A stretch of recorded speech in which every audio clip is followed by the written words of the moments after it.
Dasarnya harus ilmu sehingga selaras dan sesuai dengan keyakinan kita, dan selaras dan sesuai dengan kecenderungan hati, kemantapan pikiran kita.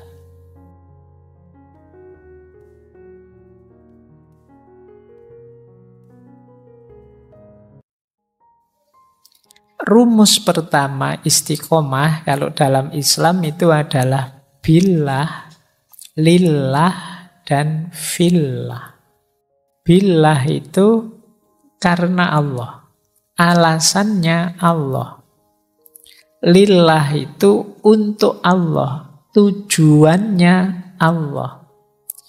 Fillah itu di dalam Allah. Berarti jenis aktivitas, jenis perbuatan yang berhubungan dengan Allah. Kehambaan kita kepada Allah. Makanya tadi disebut ya tidak semua aktivitas harus kita istiqomai. Pastikan aktivitas yang kita istiqomai itu billah, lillah, dan fillah. Karena Allah, untuk Allah, dan fillah. Dalam aktivitas-aktivitas yang berhubungan dengan Allah. Jadi menolong orang tidak karena Allah sih, karena ingin pujian, ya tidak patut diistiqomai. Yang diistiqomai yang karena Allah. Atau tidak untuk Allah. Tujuannya biar nanti saya kepilih misalnya. Wah ini Bapak ini calon anggota DPR sekarang dermawan sekali ya. Sodakoh terus misalnya. Mengistiqomai sodakoh karena nyalon. Ini berarti tidak lillah tujuannya. Ya, tujuannya biar dapat banyak suara. Tidak bisa disebut istiqomah. Dan juga perbuatan yang tidak fillah. Tidak ada hubungannya dengan penghambaan kita pada Allah. Ya kayak tadi, main game itu tidak bisa dikategorikan istiqomah. Pak, saya itu istiqomah loh Pak. Saya tiap hari push rank Pak. Jadi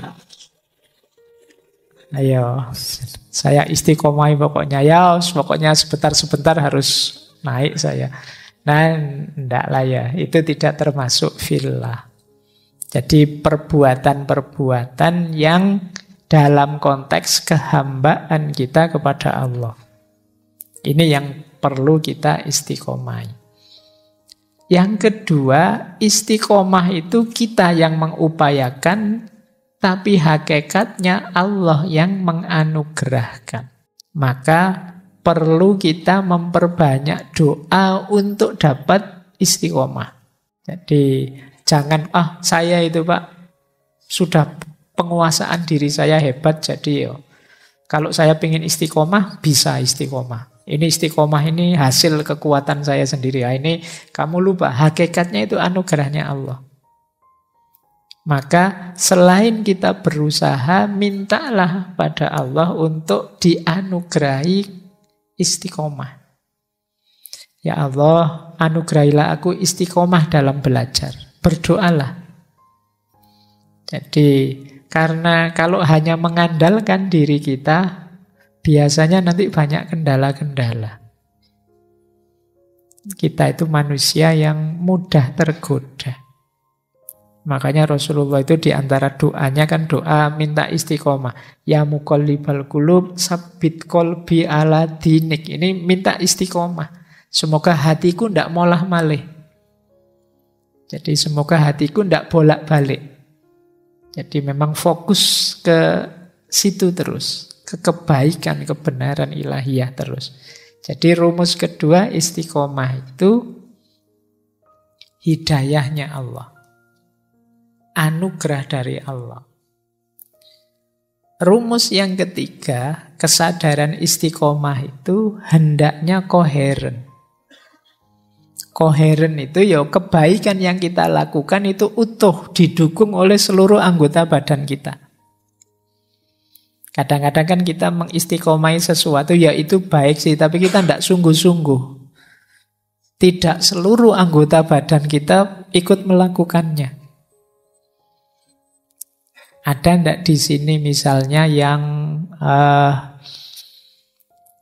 Kalau sedang beraktivitas baik, misalnya ngaji sambil baca ngaji, sambil dengerin musik apa, biar tidak bosan Pak ngajinya. Itu tidak sungguh-sungguh namanya. Zaman saya kecil dulu, zaman saya itu ada rame-ramenya sandiwara radio. Dulu ada Sahur Sepuh, Tutur Tinur, kayak gitu. Nah, saya masih ingat itu kalau zaman waktu ngaji itu sambil ngaji sambil dengerin sandiwara radio. Jadi ini kurang sungguh-sungguh. Tidak didukung oleh seluruh anggota tubuh. Ada ndak di sini yang sambil nonton sepak bola sambil pegang tasbih? Iya. Jadi ndak tahu itu memang mungkin sudah mengistiqomai wiritan malam hari kok ya pas siaran langsung. Itu nanti kalau kamu dikritik kan kamu balasnya yo daripada ndak ngapa-ngapain kan mending ada pegang tasbihnya. Alasanmu kan begitu. Jadi sebenarnya ini menunjukkan ndak sungguh-sungguh. Jadi tidak koheren. Saya ndak tahu mungkin biar klubmu menang atau biar negara yang kamu dukung menang mungkin ya sambil. Nah, jangan-jangan habis subhanallah subhanallah gol terus kamu mesuh-mesuh. Nah, ayo hati-hatilah ya. Ayolah yang koheren, hargailah. Ini yang kalau di dulu waktu sesi mindful namanya kamu ndak mindful.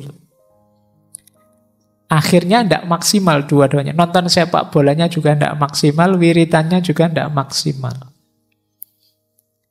Sama-sama ndak menikmati.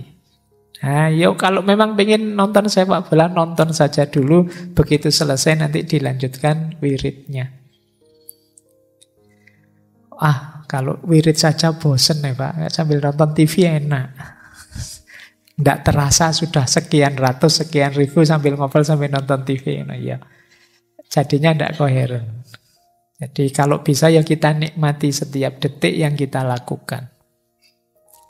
Yang keempat, kesadaran istiqomah itu dasarnya harus ilmu sehingga selaras dan sesuai dengan keyakinan kita dan selaras dan sesuai dengan kecenderungan hati, kemantapan pikiran kita. Jangan mengistiqomahi sesuatu yang kita tidak yakin.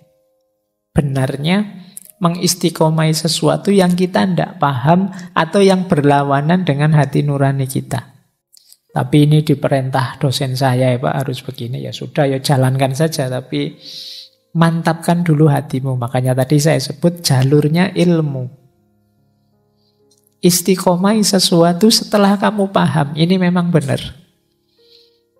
Ini pasti baik. Jadi berarti ya pintu utamanya ilmu. Jangan mengistiqomahi sesuatu yang kita tidak paham. Dan yang terakhir, kesadaran istiqomah itu bertahap. Jadi, dan jangan melampaui batas. Rasulullah itu tidak suka kalau ada orang, mungkin dia mampu, tapi melampaui batas. Ada sahabat itu satu ketika menghadap beliau, wahai Rasulullah, saya ini semangat beragamanya baru tinggi. Saya berjanji, kalau malam tidak tidur, saya mau sholat terus. Ada lagi sahabat yang satunya bilang, saya berjanji kalau siang tidak akan makan lagi, saya mau puasa terus demi agama. Yang satunya, saya mau mempersembahkan hidupku untuk Allah saja, saya tidak akan menikah. Ini kalau bahasa Jawa ini kemantepan. Mantep itu bagus, kemantepan jelek. Jadi kalau bahasanya orang hari ini mungkin tidak moderat. Jadi ini ekstrim. Agama itu kan terus dijawab oleh Rasulullah, ya aku ini nabi tapi aku tidur ya aku bangun. Jadi ya ada tidurnya, nanti baru sepertiga malam terakhir bangun. Kalau tidak tidur sama sekali itu ekstrim. Melampaui batas. Tapi saya kuat kok Pak mengistiqomai gitu, tidak manusiawi. Puasa terus juga begitu. Jadi kasihan lah, beri kesempatan temanmu yang pingin raktir. Jangan puasa terus, kan ada itu yang kalau ditawari makan yuk, wah aku baru puasa ya. Lu kalau pas ada yang traktir, batalkan saja puasanya. Petunjuknya Rasulullah begitu. Jadi mungkin tadi puasamu karena ngirit. Sekarang ada yang traktiran lumayan. Ya, jadi maksudnya ya jangan berlebihan. Ya ada puasanya, ada buka puasanya. Dan kata Rasulullah, aku menikah. Jadi meskipun sangat cinta pada Allah, ingin dekat terus dengan Allah ya, tapi menikah. Dan ini sunnahku. Barang siapa tidak suka sunnahku berarti tidak termasuk kelompokku. Berarti ya kalian tidak boleh ya, Pak saya jomblo sampai besok juga tidak apa-apa, tidak boleh. Saya menikah kok Pak, tapi tidak tahu besok-besok. Nah, tetap harus punya niatan untuk menikah. Bahwa kok tidak laku-laku itu urusan lain. Jadi, tidak boleh putus asa. Baik, jadi ini berarti bertahap. Sesuai kemampuanmu dulu. Jangan langsung digenjot. Yang level tinggi. Tidak lah, ya pelan-pelan. Dan ingat batasmu. Jadi ini kesadaran istiqomah itu berarti tadi ya rumusnya billah, lillah, dan fillah. Yang kedua hidayah dari Allah. Yang ketiga konsisten, koheren. Jadi serius seluruh anggota tubuh lahir dan batin dilibatkan. Yang keempat dan kelima perlu ilmu untuk tahu mana yang pasti benar untuk memantapkan hati kita dan memantapkan pikiran kita. Dan yang terakhir, sesuai kapasitas level kita, jangan melampaui batas. Bertahap. Nah, ini caranya untuk bisa istiqomah. Terus, implikasinya sekarang ini sebelum kita memfilsafatinya ya, kita lihat teknis-teknisnya. Implikasi itu berarti semacam efeknya. Kalau kita mampu istiqomah, pikiran kita akan tenang. Kenapa? Sesuatu itu kita istiqomahi kan berarti kita sudah mantap. Kalau sudah mantap kan kita tidak perlu berpikir panjang lagi. Pikiran kita tidak perlu merenung tentang itu lagi. Kita tidak perlu mencari informasi tentang itu lagi. Kita tidak perlu membahas pro kontra tentang yang kita lakukan. Kita tidak perlu mikir istikharah mana yang kita putuskan. Kalau sudah kita istiqomahi berarti sudah mantap. Pikiran sudah lebih tenang. Kita sudah mengalami sendiri, menjalaninya langsung. Jadi implikasinya istiqomah pada pikiran jadi tenang. Jadi ilustrasinya kayak orang kalau menikah itu loh. Sebelum menikah kan pikirannya macam-macam. Sudahlah nikah saja, jalani lebih tenang. Ya tetap ada masalah, tapi kan tidak segalau waktu belum nikah. Nah, istiqomah kan juga begitu. Dijalani saja, dirutinkan. Nanti pikiran jadi lebih tenang. Sebelum dijalankan kita kan masih gamang, galau, berpikir ini, berpikir itu, ada pro, ada kontra. Jadi lebih capek. Tapi begitu kita istiqomai, oh seperti ini toh rasanya. Kita pikiran terus tidak banyak tanya lagi. Ini implikasinya. Jadi kalau ingin tenang, kadang-kadang ada baiknya wawasan-wawasan yang mungkin di pikiran kita masih kacau balau itu ya, ayo kita tinggalkan, kita istiqomai menjalankan yang mantap saja, kita yakini saja dulu. Nah ini level pikiran. Yang kedua level perbuatan. Level perbuatan, kalau kita istiqomah biasanya tambah mantap dan tambah mudah. Awal menjalani sulit, tapi begitu kita istiqomah tambah gampang sekarang. Jadi itu untungnya orang istiqomah. Pak, saya ngajinya belum lancar ya Pak, saya pingin kursus lagi. Mungkin itu bagus, tapi kursus tidak dipakai sama saja. Mending kamu istiqomahi ngaji, lama-lama lancar. Jadi semakin diistiqomahi biasanya semakin mudah. Kayak kalian lah, latihan ngomong di depan orang banyak. Itu daripada kalian beli buku banyak-banyak tentang cara ngomong di depan orang lain. Mending latihan saja langsung ngomong. Nah, tambah lama akan tambah mudah. Mungkin pertamanya pelegak-peleguk masih, E-nya masih banyak. Begini, E-nya banyak. Jadi, kalau E-nya masih banyak, masih harus sering latihan. Nah, saya juga dulu waktu ngaji filsafat awal-awal mungkin ya banyak E-nya juga. Tapi kan karena sudah sampai sekian ratus sesi, ya jadi lebih lancar sekarang. Jadi maka istiqomai sesuatu. Kalau ada kesulitan, istiqomai. Kadang-kadang jalan istiqomah yang berulang-ulang itu tiba-tiba terbuka. Itu yang tadi disebut hidayah. Yang tidak terduga-duga. Mungkin di luar konteks usaha kita. Tapi itulah kuasanya Allah. Kita dapat kemudahan karena istiqomah. Oke, baik. Jadi yang pertama itu. Kita lebih mantap, lebih mudah. Yang kedua, kita mendapatkan makna yang lebih dalam. Dibandingkan sekedar menjalani sekali-sekali atau malah tidak menjalani, hanya ngerti teorinya saja. Dengan menjalankan secara istiqomah, kita semakin menghayati. Semakin ngerti maknanya. Ini yang tidak bisa diperoleh oleh orang luar, outsider. Orang yang hanya lihat saja akan sulit menangkap kedalaman. Dia bisanya hanya lihat gejala. Misalnya kalian tidak pernah pacaran, menilai orang pacaran itu hanya lihat gejalanya. Menurut saya Pak, pacaran itu hanya bikin repot saja, bikin ribet saja. Menghabiskan waktu, menyusahkan. Karena kamu lihat dari luar. Padahal mungkin yang ngalami kelihatan ribet, repot. Tapi dia bahagianya luar biasa. Nah, ini namanya kedalaman. Yang tidak diperoleh, yang hanya melihat dari luar.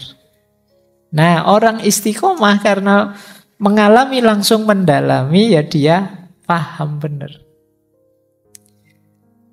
Ini efeknya istiqomah. Kemudian karena berulang-ulang mengistiqomai kebaikan tertentu, maka kebaikan itu akan mengakar menjadi karakter. Ini untungnya. Jadi istiqomah itu awalnya berat, tapi nanti akhirnya akan jadi sangat ringan karena dia tertanam jadi karakter kita.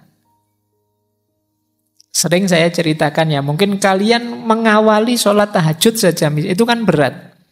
Bangun di malam hari untuk sholat itu jauh lebih berat daripada bangun di malam hari nonton sepak bola. Ya karena ini kan sesuatu yang kalian enggan kan bangun. Tapi coba kalian istiqomai dalam jangka waktu tertentu nanti sebaliknya. Kalau malam hari kamu kelewatan tidak tahajud, rasanya kamu menyesal. Tidak enak. Nah ini berarti apa? Sudah jadi karakter. Kalau kita terbiasa jujur, bohong itu kan tidak enak. Sama. Kalau kita terbiasa bohong itu mungkin jujur itu rasanya cringe ya. Jadi aneh. Ternyata aku masih bisa jujur juga ya. Padahal biasanya ya ndobos terus aku ngomongin. Ternyata ada jujurnya juga. Jadi aneh. Nah ini namanya sudah jadi karakter. Maka keuntungan dari istiqomah antara lain kebaikan itu akan jadi karakter sehingga mudah nanti dijalankan. Tidak berat lagi. Jadi ini kan orang kemudian menyebutnya inilah nikmatnya ibadah. Tidak berat, justru kalau kita tinggal kita rasanya tidak enak.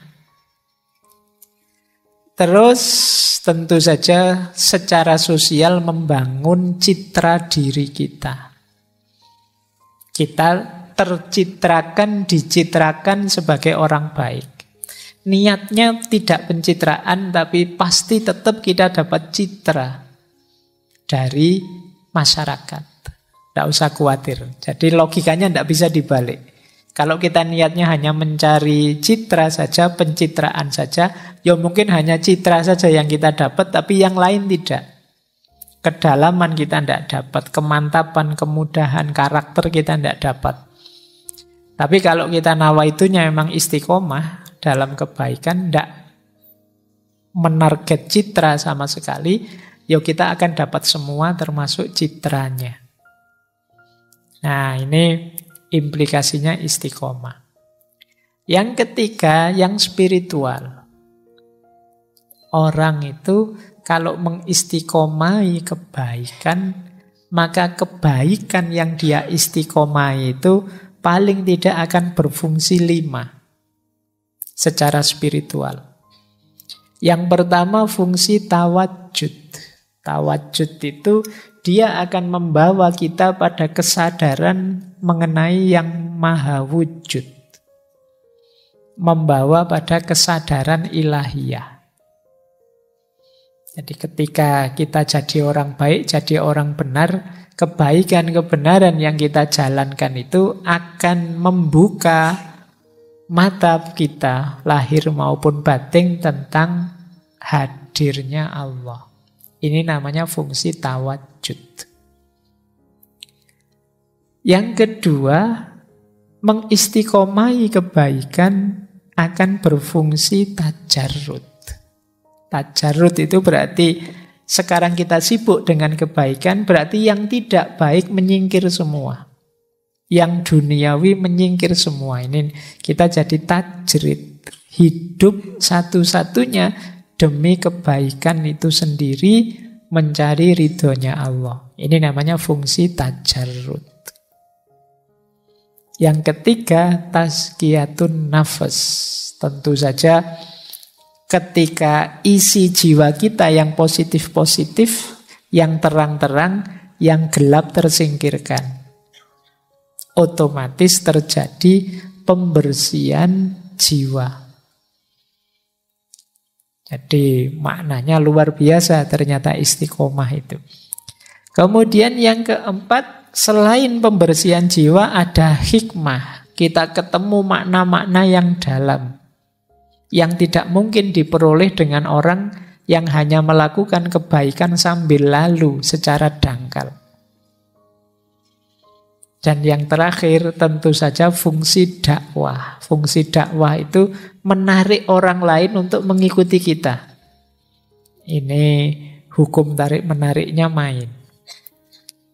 Kita jadi orang yang menebarkan aura kebaikan sehingga yang lain terpicu untuk juga melakukan kebaikan. Ini namanya fungsi dakwah.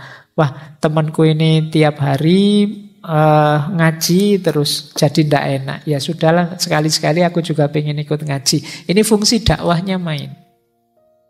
Wah, ini hari Senin biasanya temanku ini puasa Senin Kemis. Sekalian puasalah, ndak enak nanti daripada aku di luar juga ndak ikut makan, ndak ikut jajan, sungkan sama dia, sekalianlah. Ini namanya fungsi dakwahnya main. Jadi secara spiritual ternyata mengistiqomai sesuatu itu manfaatnya besar. Dia tawajud, dia tajarrud, tazkiyatun nafas, sekaligus dengan melakukan kebaikan secara istiqomah kita menemukan banyak hikmah dan otomatis kita berfungsi sebagai pendakwah. Orang yang menularkan, mengajak pada kebaikan. Nah, ini implikasi logisnya. Jadi kalau dipikir-pikir ya istiqomah itu manfaatnya besar. Baik untuk pikiran, perbuatan, maupun dimensi spiritual hidup kita. Nah, ini ada tips dari Syekh Ibnu Qayyim al-Jauzi di kitab Madarijus Salikin untuk kita bisa melahirkan jiwa istiqomah. Itu yang pertama, mari melakukan kebaikan secara optimal. Jadi rumusnya 3. Optimal, moderat, dan ilmu. Jadi optimal itu berarti apa? Berikan yang terbaik yang kita mampu.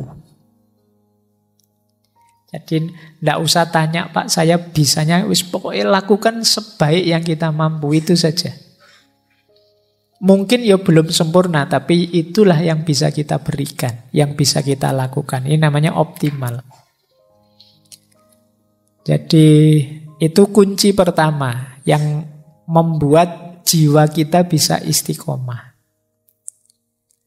Kunci kedua, kata Ibnu Qayyim, untuk membentuk jiwa yang istiqomah, selain kita menjalankan sekuat kita, yang kedua, jangan melampaui batas, berlebihan, atau mengurangi batas. Harusnya sih kita kuat melakukan sampai batas ini, tapi kita tidak melakukannya, atau melampauinya. Ini namanya tidak moderat. Jadi kalau sepertiga malam terakhir saja sholat tahajud, saya bisa, Pak. Oke, tidak apa-apa. Jangan dikurangi, jangan ditambahi. Nah, ini berarti pas. Ini memudahkan untuk istiqomah. Dan yang ketiga, ilmu. Ya tentu saja harus cocok teorinya. Jangan ngarang sendiri. Segala sesuatu ada ilmunya.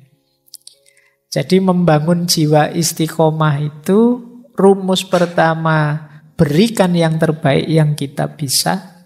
Rumus yang kedua, jangan berlebihan. Dan rumus yang ketiga, belajar terus. Tambah terus ilmunya. Sehingga kita bisa tambah baik, tambah baik. Lanjut. Nah, kembali ke Imam Syekh Abu Ali Ad-Daqqaq tadi. Prosesnya istiqomah, kata beliau, lewat 3 jalan.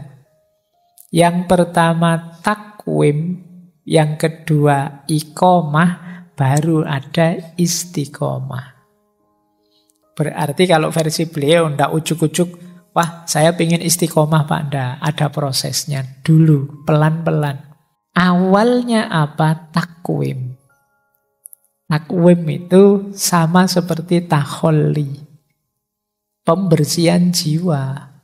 Jadi pintu gerbangnya apapun itu ya tobat, seperti minggu lalu ya. Ini namanya takwim. Takwim itu berusaha berdiri. Nah, untuk bisa tegak berdiri, ya kita perlu membersihkan jiwa. Membersihkan diri kita. Pak, apa enggak bisa, Pak? Saya masih sangat kotor dan ingin melakukan istiqomah. Kalau istiqomah hanya dalam definisi mengulang-ulang kontinu satu tindakan, mungkin bisa. Tapi kalau hanya ini kan tidak kena tujuannya istiqomah tadi. Karena kebaikan itu kalau diwadahi oleh wadah yang kotor, keluarnya bisa kotor. Atau dia tidak jernih lagi.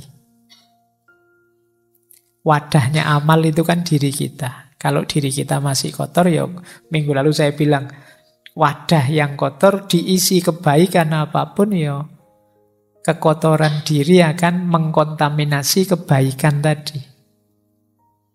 Jadi proses pertama takwim dulu. Jadi perjuangan pembersihan diri ini nanti jadi kunci di kebaikan apapun.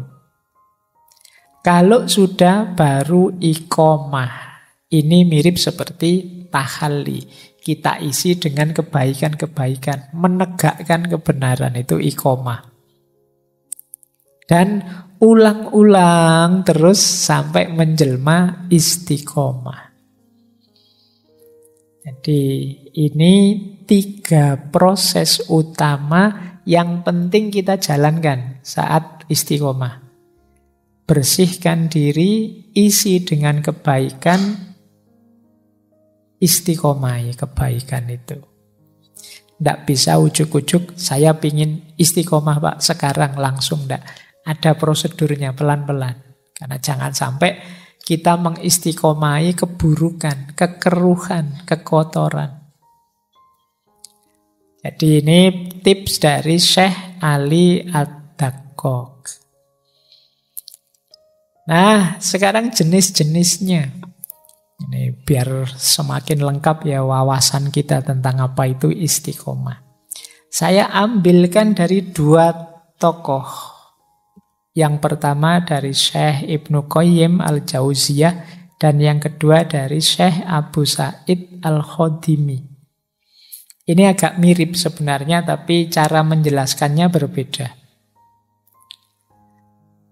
Istiqomah jenis pertama, kata Ibnu Qayyim, itu istiqomah dalam perkataan.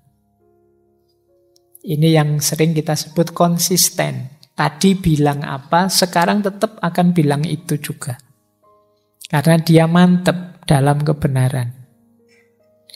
Tidak kalau orang Jawa punya istilah esuk tempe sore dele.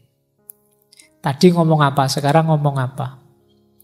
Sesuai kepentingannya. Enggak, kalau orang istiqomah itu karena dia yakin dengan kebenarannya, tadi begitu, sekarang juga begitu.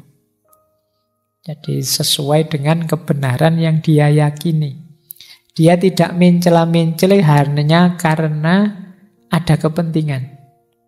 Kalau ada yang kayak gini berarti orang ini tidak istiqomah dengan kebenarannya. Khususnya istiqomah dalam hal perkataan. Misalnya ada orang yang tidak dikenal terus melakukan kejahatan, dia keras sekali. Wah itu jahat, itu salah, itu masuk neraka. Begitu temannya yang melakukan, tidak berani keras lagi. Nah ini berarti tidak istiqomah. Tidak tegas, karena yang melakukan temannya. Yang kedua, istiqomah dalam perbuatan. Ya kalau ini ya yang normal ya, yang tadi mantap melakukan sesuatu pekerjaan. Yang ketiga, istiqomah dalam sikap. Teguh dalam sikap. Jadi sikap ini ya mental, situasi batinnya. Awalnya beriman, ya untuk selanjutnya memedomani keimanan. Ini namanya teguh dalam sikap batinnya. Yang terakhir istiqomah dalam niat. Nah, jadi kalau sudah niat, dikuati, terus diistiqomahi, dijalankan terus seperti itu. Nah, ini namanya istiqomah dalam niat. Saya niat Pak, bulan ini saya mau rajin ikut ngaji terus misalnya. Ini niat. Besok kok kita jalankan benar, niatnya hidup terus. Ini namanya istiqomah dalam niat. Terus niat ini dikatakan, dibunyikan, Pak saya janji bulan ini ngaji terus. Minggu depan ditanya begitu, jawabannya sama. Saya tetap bulan ini ingin ngaji terus Pak. Ini istiqomah dalam perkataan. Kemantapan hati untuk terus ngaji bulan ini namanya istiqomah dalam sikap. Tiap malam Kamis hadir ke sini, ini namanya istiqomah dalam perbuatan. Jadi tidak hanya perbuatan saja, ini yang tadi saya sebut koheren. Semua unsur diri kita istiqomah. Nah, ada lanjutannya jenis-jenis istiqomah. Ini agak berbeda meskipun kata-katanya sama. Yang pertama, kalau ini dari Abu Sa'id Al-Khodimi. Yang pertama istiqomah dalam perkataan. Istilahnya istiqomatul lisan ala dzikri wassana. Nah, kalau yang ini istiqomah dalam perkataan itu mulut kita terus berzikir, memuji Allah. Nah, pokoknya tidak berhenti-berhenti. Subhanallah, subhanallah, alhamdulillah, terus begitu. Ini namanya istiqomah perkataan. Yang keluar pokoknya yang begitu-begitu terus. Tidak ada misuh-misuhnya, tidak ada jelek-jeleknya pokoknya. Kalimat thayyibah terus. Jadi zikir wassana. Ya meskipun tidak harus demonstratif sambil bawa tasbih besar kemana-mana. Subhanallah, subhanallah. Nanti orang bubar. Jadi, tapi mulutnya tidak berhenti memuji Allah. Berzikir, mendawamkan, menyebut namanya. Ini memudahkan kita untuk tambah dekat, tambah cinta dengan Allah. Ini berat. Kecuali memang bagi orang-orang yang di hatinya ada rasa cinta pada Allah. Seperti kalian kalau pas jatuh cinta itu kan, kamu sering menyebut namanya. Jangan-jangan passwordnya Facebookmu juga inisial namanya. Atau tanggal lahirnya. Oke ya. Baik. Nah ini jenis pertama. Oke. Jenis kedua, istiqomah dalam jiwa. Istiqomahnya jiwa, kata Syekh Abu Said, itu jiwa yang penuh rasa taat dan rasa malu. Istiqomatun nafas ala ta'ah wal haya. Yang ada di pikiran itu menjalankan perintahnya Allah dan malu karena Allah selalu melihat kita. Jadi rasa malu ini penting. Ini kalau di Sufi makomnya namanya makom muraqabah. Merasa Allah dekat dan selalu mengawasi. Ini namanya istiqomahnya jiwa. Mari jiwa kita istiqomahkan untuk selalu berada dalam kondisi taat dan malu di hadapan Allah. Ini jenis istiqomah kedua. Istiqomah ketiga, istiqomahnya hati. Ini istilahnya adalah istiqomatul qalb alal khauf war roja. Kondisi hati yang takut dan sekaligus berharap pada Allah terus-menerus. Nah, ini namanya istiqomatul qalb. Ada yang keempat, istiqomatur ruh. Istiqomatur ruh ala siddiq was sofa. Ini roh yang selantiasa sibuk dalam kebenaran dan kesucian. Menjauhi segala yang kotor, yang keruh, yang bohong, yang curang, dan lain sebagainya. Ini namanya istiqomatur ruh. Dan paling tinggi istiqomatus sir, yaitu istiqomatus sir ala ta'zim wal wafa. Jadi kondisi jiwa yang senantiasa, sir itu jiwa yang paling dalam, senantiasa mengagungkan Allah dan menepati janjinya pada Allah untuk menomorsatukan Allah dalam kehidupan. Ini namanya istiqomatus sir. Jadi yang paling luar perkataan, masuk sedikit ke jiwa, masuk lagi ke hati, masuk lebih dalam lagi ke ruh, masuk yang paling dalam sir. Jadi ini lapisan-lapisan jiwa kita. Kalau dalam tasawuf, semuanya perlu karakter istiqomahnya masing-masing. Oke, baik, ini nanti mungkin lain waktu kita jelaskan lebih dalam tentang level-level jiwanya manusia ini. Yang penting kita tahu tempatnya istiqomah itu ternyata luas dan dalam. Nah, ini membangun keistiqomahan. Kalau ini latihannya ya. Yang pertama ada pembiasaan, yang kedua ada perencanaan, yang ketiga ada tipsnya, strateginya. Untuk bisa istiqomah kita perlu membiasakan yang pertama penguasaan diri. Ini tidak gampang sebenarnya penguasaan diri. Kita itu biasanya lebih dikuasai oleh diri kita, bukan kita yang menguasai diri kita. Kita sulit mengontrol nafsu, kita sulit mengontrol ambisi, kita sulit mengontrol keinginan. Itu berarti kita tidak mampu menguasai diri. Perintah kita pada diri kita tidak ampuh. Itu menunjukkan kita tidak menguasai diri. Wahai diriku, mbok ya kamu itu rajin ngaji. Kok ndak ampuh? Itu berarti kita belum menguasai diri. Wahai diriku, mbok kamu itu jadi orang baik kayak yang di TV-TV itu loh misalnya. Kok ndak jalan? Berarti kita belum menguasai diri. Berarti menyuruh istiqomah pun ndak akan dituruti oleh diri kita. Maka ayo latihan menguasai diri. Jadi sepenuhnya apa yang kita lakukan itu kita yang memerintahkan.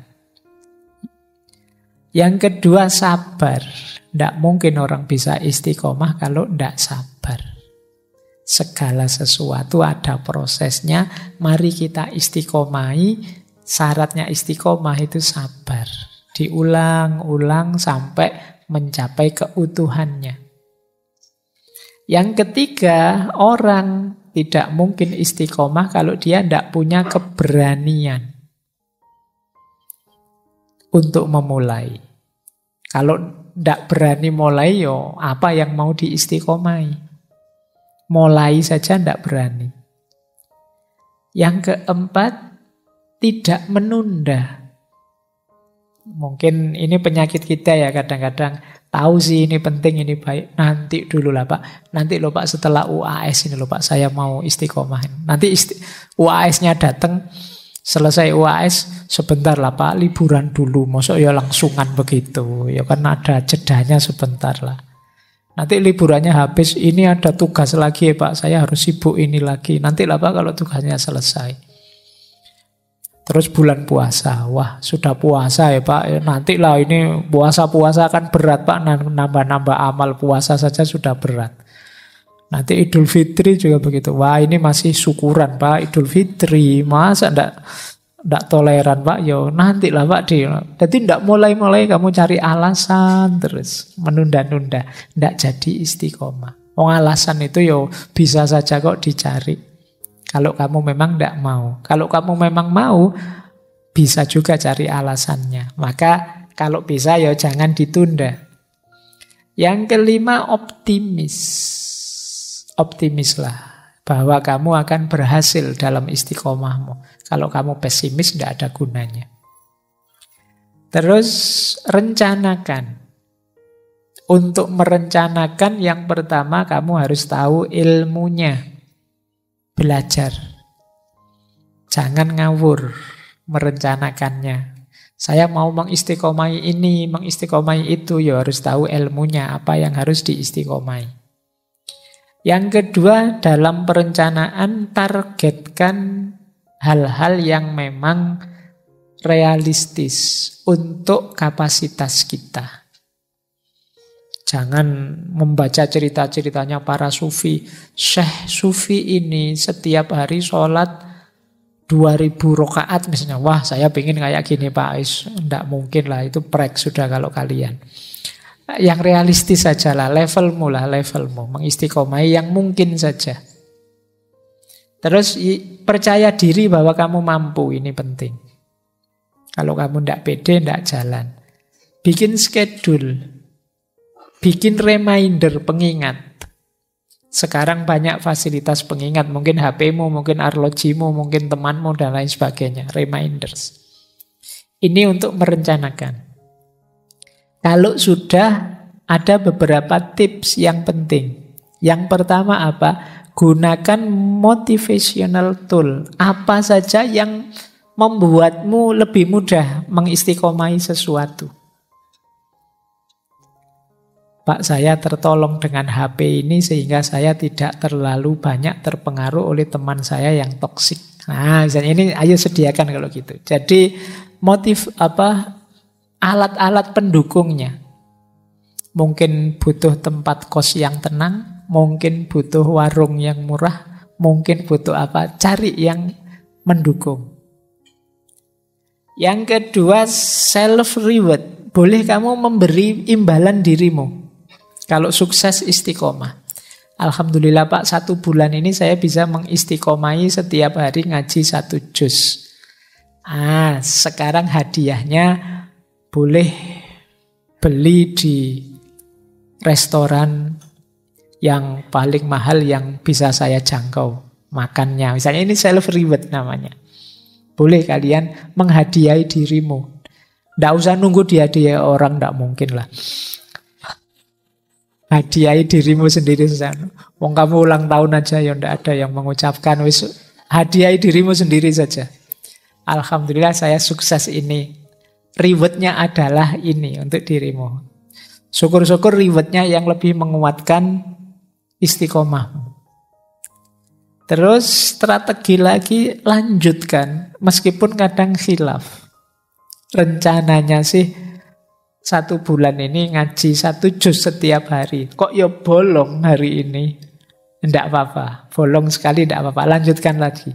Tapi jangan dibiasakan. Oh bolong tidak apa-apa ya Pak. Besok bolong lagi. Ya tidak begitu. Jadi itu karena khilaf saja. Lupa atau kepepet. Ada acara atau apa. Tetap lanjutkan istiqomah. Jangan putus asa gara-gara itu. Wah berarti gugur saya Pak. Gugur tidak usah dilanjut. Tidak begitu. Lanjutkan. Dimulai dari awal lagi tidak apa-apa. Kemudian boleh mencari recharge moment.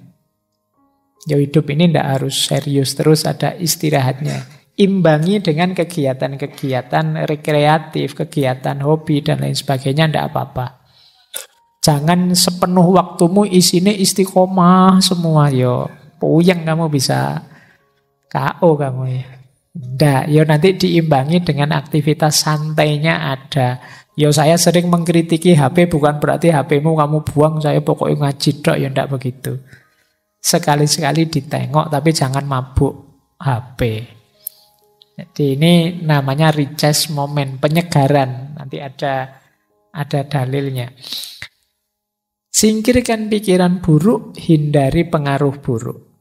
Ini penting untuk membangun keistiqomahan. Saya lanjutkan. Nah, ini yang sering jadi musuhnya orang yang mau istiqomah. Bosan. Ngaji ini mungkin teman-teman yang sudah mati-matian mengistiqomahi banyak yang bosan. Bosan Pak ya ngajinya kayak gini-gini terus. Mungkin kamu sering diserang rasa bosan. Lawan rasa bosan itu kalau kamu yakin yang kamu lakukan kebaikan. Gimana caranya melawan rasa bosan? Pahami objek yang kamu bosani itu dari perspektif yang berbeda. Bosan saya Pak, temanku ini saja terus tidak punya teman yang lain. Yo, kamu pahami temanmu dari perspektif yang berbeda, nanti bosanmu hilang. Kamu bosan karena kamu lihat temanmu dari sudut pandang itu terus selama ini. Nah, kebaikan juga begitu. Kamu ulang-ulang terus, yo mungkin kamu bosan ngaji ini tadi. Misalnya kamu bosan, mungkin karena kamu lihat materinya. Bosan Pak materinya gitu terus. Yo sekali-sekali jangan lihat materinya. Lihat temenmu yang hadir di sebelah-sebelahmu itu mungkin kamu semangat ngaji lagi. Atau lihat kopinya lah, kopinya ya. Atau lihat takmirnya, atau lihat apanya. Itu kan bisa penyegaran, kamu tidak bosan lagi.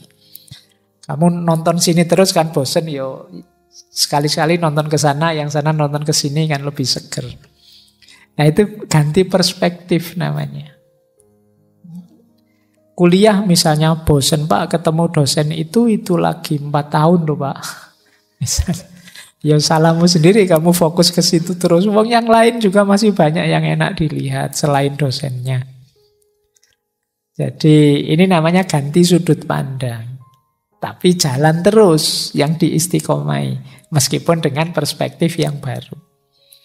Imbangi dengan me time. Tadi ya. Olahraga, rekreasi, hobi, tidak apa-apa. Ya, jangan serius terus. Untuk mengurangi bosan, enak kalau ada teman yang bisa berbagi. Mungkin minatnya sama, yang diistiqomai sama. Nah, ini lebih meringankan dalam kebosanan. Coba ngaji ini 1:1. Yang ikut ngaji 1 sama saya saja. Itu mungkin dia... Kalau sudah bosen mungkin dia tidak datang lagi. Tapi kalau banyak teman gini kan enak saling curhat, saling ngomong. Kamu bosen ya? Iya saya bosen. Tapi kan sebenarnya kita tidak boleh ya bosen kayak gini. Iya ya, yuk ayo. Lalu kan enak. Kalau ada teman enak, kamu bisa saling membantu, saling menguatkan. Terus mengistiqomahi hal-hal positif agama ya lebih enak lagi kalau kita berkumpul dengan orang-orang di frekuensi yang mendukung. Makanya istilahnya berkumpul dengan orang-orang soleh. Frekuensinya sangat mendukung istiqomah kita. Dan tentu saja ayo menjaga dari pengaruh yang mengeruhkan. Jadi hal-hal yang negatif yang menghalangi istiqomah. Terakhir tentu saja berdoa. Ini yang bisa mengatasi rasa bosan kita.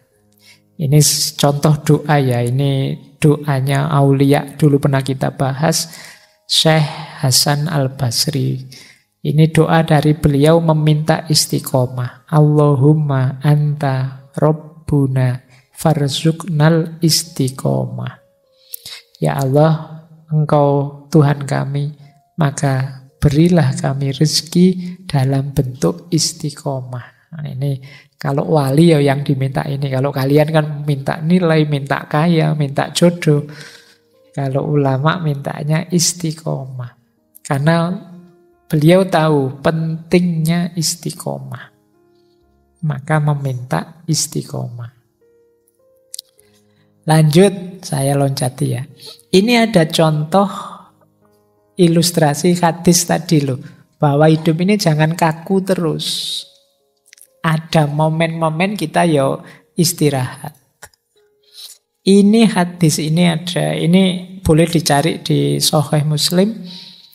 Cerita seorang sahabat namanya Hamdullah. Hamdullah ini yo serius ingin menjalankan agama. Cuma beliau ini mengeluh begini. Satu ketika beliau mendengarkan Rasulullah ceramah cerita tentang surga, neraka. Wah, itu waktu pengajian itu saya harus serius menjalankan agama. Tapi begitu pulang ke rumah, asik dengan anak, dengan istri, tekad yang luar biasa tadi ya agak kendur. Dalam keasikan hidup normal, tidak di masjid. Nah, ini menggelisahkan bagi Hamdullah. Terus dia mengadu. Pertama dia ketemu Abu Bakar. Wahai Abu Bakar, saya kok merasa begini ya. Padahal pengen serius loh. Tapi kok ya begitu ketemu anak istri, kalau kalian mungkin begitu ketemu temen nanti pulang ke kos-kosan, ya kumat lagi aslinya. Nah, mengadu kata Abu Bakar, loh iya, saya juga kok begitu ya. Ayo kita tanya saja pada Rasulullah. Nah, begitu tanya pada Rasulullah, jawabannya Rasulullah, wahai Hamdullah, itu yang saya kasih tanda kuning itu, saatan-saatan. Saatan-saatan itu segala sesuatu ada waktunya. Tidak apa-apa, kalau waktunya santai ya santai saja. Waktunya main game ya main game saja. Tapi waktunya mengistiqomai amal baik tadi ya jalankan yang serius. Jangan serius terus. Kalau serius terus ya itu seperti hadis Aukamakol yang di paling bawah itu. Rawihul kuluba sa'atan ba'da sa'atin fa innal kuluba idza kallat amiyat. Istirahatkanlah hatimu sesaat demi sesaat. Jadi ya serius terus istirahat, ya serius terus istirahat. Kenapa begitu? Fa innal kuluba, karena sesungguhnya hati itu idza kallat amiyat. Kalau sudah lelah dia buta. Hati itu kalau sudah lelah sampai puncak kejenuhan, puncak kebosanan, itu kan tidak jernih lagi. Maka ayo yo serius, tapi nanti ada istirahatnya, ada mainnya sebentar, rekreasinya sebentar, tidak masalah. Ya seperti istilah kalian hari ini tuh, kalau ada orang sudah tidak karu-karuan kan kita menyebutnya, oh kamu kurang piknik. Nah, kenapa kurang piknik? Kamu terlalu serius selama ini. Ayo sekali-sekali piknik. Baik, ini contoh tadi ya, bahwa yo memang perlu me time, perlu waktu tertentu untuk kita menikmati hidup ini biar kita juga bisa bersyukur. Nah, kalau diringkas ini, jalan kita untuk bisa kuat istiqomahnya, yang pertama kita harus paham tujuannya, set goals. Yang kedua stay fokus, jaga fokus terus-menerus. Yang ketiga do not procrastinate, jangan ditunda-tunda. Yang keempat share, biar tidak apa-apa orang tahu target-target istiqomahmu. Tidak apa-apa temanmu tahu bahwa saya ini ingin rajin Senin Kemis sekarang. Saya ini setidaknya temanmu yang tahu tadi jadi penyeimbang. Siapa tahu kamu lupa khilaf. Loh katanya mau Senin Kemis malah pagi-pagi ngajak sarapan misalnya. Nah, kan ada teman. Kalau kamu tidak cerita tadi kan dia tidak tahu. Maka share goal, tidak apa-apa. Bareng-bareng kalau punya sahabat kamu berbagi. Yuk kita bareng-bareng mengistiqomahi ini. Misalnya saya target tiap pagi nulis misalnya. Kalau teman tahu kan enak. Habis subuh jangan tidur. Tadi katanya mau nulis. Terus stay positif. Optimis lah. Dan self reward. Tidak apa-apa kamu beri hadiah dirimu kalau sukses. Dalam jangka waktu tertentu. Oke. Nah ada booster, ada blocker. Boosternya tentu saja untuk bisa istiqomah kita perlu ilmu, kita perlu ikhlas, kita perlu warok. Warok itu terjaga dari hal-hal buruk. Kita perlu qanaah, mental ridho, menerima apapun jatah kita. Dan mujahadah, upaya yang terus-menerus untuk mendekat pada Allah. Ini menguatkan istiqomah.